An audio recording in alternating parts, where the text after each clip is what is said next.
हम करें chemical reactions of नाइट्रोरीन्स। ठीक है, मैं नाइट्रोरीन्स के बारे में अगर राम से बोलूँ तो वो सिंपल भाषा में बोलूँ तो डायरेक्ट नाइट्रेशन ऑफ नाइट्रोरीन्स होते हैं। ठीक है, इसमें नाइट्रेटिंग एजेंट यूज़ करते हैं। नेचर ऑफ कंपाउंड कैसा है, नेचर ऑफ ग्रुप कैसा है, ब्रोन ट्राइफ्लाइड कैसा है, फिर उसके बाद क्या कहते हैं कंसनट्रेटिव फ्यूमिक एसिड कैसा है, कंसनट्रेटिव निट्रिक एसिड कैसा है। ठीक है, फिर उसके बाद हम कहते हैं क्या कहते हैं नाइट्रोजन पेरोक्साइड इसमें यूज़ होता है ना। तो उसके बाद हमने की थी, मैंने आपको पहली रिएक्शन इसमें करवाई थी केमिकल रिएक्शंस ऑफ नाइट्रोरीन्स में रिडक्शन इन एसिटिक मीडियम, जिसमें वो कहते हैं कि नाइट्रोबेंजीन को जब जिंक और HCl के साथ करोगे तो एनिलीन प्लस वाटर बनेगा। ठीक है, और कैटालिटिक रिडक्शन में भी यही कह रहे हैं कि जब नाइट्रोबेंजीन को H2 के साथ करोगे, वहाँ पर था नाइट्रोबेंजीन को जिंक और HCl के साथ करोगे, यहाँ पर है नाइट्रोबेंजीन को H2 के साथ करोगे, मीन्स हाइड्रोजन के साथ करोगे इन द प्रेजेंस ऑफ निकल और प्लेटिनम में, फिर भी आपके पास एनिलीन प्लस वाटर बनेगा। ठीक है, एनिलीन बनेगा। ठीक है, दोनों प्रोडक्ट सेम है, दोनों रिएक्शन सेम है, बस इसमें कैटलिस्ट का फर्क है कि कैटालिटिक रिडक्शन में निकल और प्लेटिनम के प्रेजेंस में हो रही है, जिसमें कि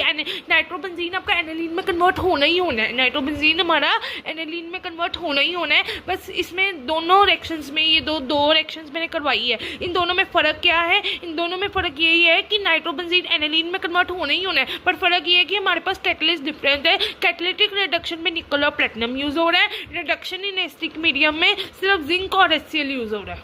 ठीक है, सो मैं आपको बता दूँ रिडक्शन इन एसिटिक मीडियम में जब नाइट्रोबेंजीन को मतलब कि जिंक और HCl के साथ करोगे फिर भी एनिलीन बनना है, और जब नाइट्रोबेंजीन को H2 के प्रेजेंस में निकल और प्लेटिनम के प्रेजेंस में करोगे फिर भी एनिलीन बनना है। बस फ़र्क किसमें डिफरेंस आता है, कैटलिस्ट में, जिसमें कैटालिटिक रिडक्शन में हमारा निकल और प्लेटिनम यूज़ हो रहा है। मैं फिर बोल रही हूँ कैटालिटिक रिडक्शन में निकल और प्लेटिनम यूज़ हो रहा है, और रिडक्शन इन एसिटिक मीडियम में जिंक और HCl यूज़ हो रहा है। ठीक है, आगे चले, कोई डाउट है पूछ लो। ठीक है, नाइट्रोजन और H2 के प्रेजेंस में निकल और प्लेटिनम के प्रेजेंस में करोगे तो एनिलीन बनेगा। रिडक्शन इन एसिटिक मीडियम में नाइट्रोबेंजीन को जब जिंक और HCl के साथ करोगे तो एनिलीन प्लस वाटर बनेगा। ठीक है,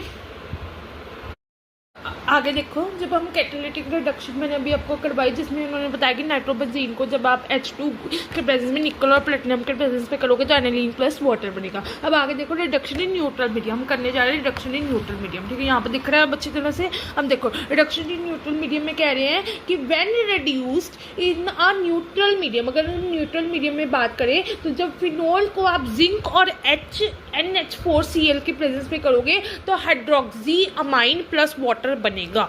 अब देखो क्या कहते हैं, phenol, this is OH is phenol. ठीक है, बेंजीन के ऊपर लग गया OH मीन्स फिनोल।